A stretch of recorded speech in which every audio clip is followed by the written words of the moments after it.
jako akawuwo.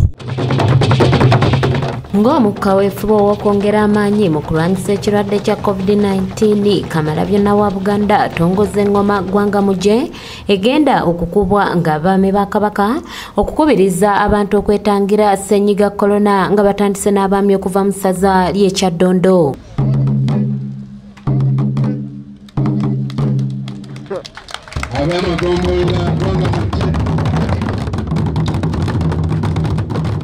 Kaminsona okuva minisitule y'ebyobulamu mu gavumenti y'awakati Kabanda Charles alaze obweraliikirivu olwa bannayuganda okubulwa okumanyisibwa ku korona kwekusaawa enkola eya ggwanga mujje. Mu Uganda kati abantu abalina access ku radio bali ebitundu 8 ku 10 abasobola okuwulira obubaka obuyita ku radio.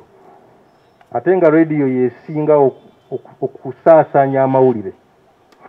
Kiba kitegeeza tusigaza ebitundu by'abantu 20 ku 10 abasigala nga tebamanya kigenda maaso mu ggwanga. Minisita omubeezi wa tekinologiya y'amawulire n'okulungamya eggwanga Oweekitiibwa Joyce Nabbosa Ssebugwawo agamba nti gavumenti yeetaaga okugema bannayuganda abasoba mu bukadde 20 Desemba wannatuukirwa bw'atyo n'akalaatira bannayuganda okuyigira ku mbeera y'ekirwadde ki COVID-19 bulijjo okuyiiya ebyokukola ebirala. Munno ne bamuziika gw'oli eno buyaba ne basuula busuuzi ng'abaziika embwa.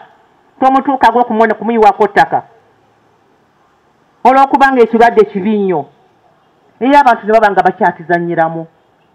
Oweekitiibwa Katikkiro ekizibu ky'amaanyi simanyi kye tugenda kukola. Aba Dreamline mwebale nnyo, mwebalire ddala, mwebale kujja n'Engoma ggwanga mujje, mukube nnyo ggwanga mujje. Eno Engoma ggwanga mujje si akatandika ne bajjajjaffe gye baakubanga. Mu kwogera kwa Katikkiro wa Buganda Charles Peter Mayiga agamba nti abantu bangi bafudde COVID-19 olw'obutamanya nga n'olwekyo okumanyisa abantu ku birwadde ng'ebyo kukyetaagisa. Naye batugamba nti agenda okulya ensi eno mu biseera eby'omu maaso y'oyo ategedde ebyempuliziganya ICT, kubanga obugagga buli mu bumanyi. Eggombolola y'eggombe wabaayo ensonga zaayo dokita n'otazimanya tosobola kuzifunamu. Era abantu bonna abayitimuka basooka kuba bamanyi. Ekitta abantu bangi olwalumima mawuggwe COVID-19 butamanya. Katikkiro wa Buganda era akubiriza abaami ba Kabaka okubeera abasaale mu kulwanyisa COVID-19 ng'era enkola eno yakubunyisibwa okutandikira ddala ku batongole okutuukira ddala ku masaza. Kubanga mu nteekateeka ya bulungi bwansi buli muntu yalina okubanga mu makanga mayonjo. Engoma neevuga ne basanga kasasiro emyaka 7 emabega mu Buganda eno. Nga saagala galamidde yavuze ne basanga ebisaaniko mu lujja nga kanaakujjuutuka. Waliyo n'engoma ez'amasanyu. Bw'owuliranga engoma eno gye bayita ey'embaga ng'omanya ku kyalo eyo waliyo ebyamasanyu. Ng'abasajja bambalira endeku zaabwe n'eŋŋunda bagenda kunywa ku twenge.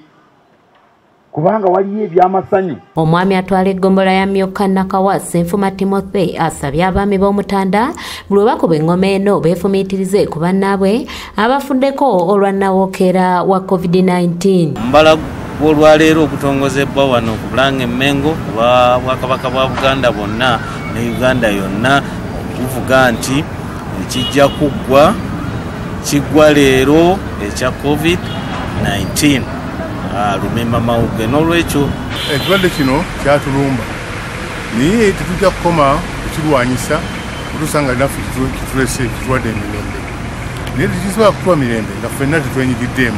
Omumyuka wa Kaggo atwala essaza ly'e Kyaddondo Haji Ahmed Magandazi asinzidde wano n'awanjagira abazadde okukolaganira wamu ne gavumenti okulaba nga abaana baddayo ku masomero. Twabanga n'akabonero edda akabangibwawo bajjajjaffe nga tuyina ng'abantu ba bulijjo okubeera nga tuyina kye tukolawo okulaga nti waliwo obuzibu obuzze oba waliwo essanyu erizze.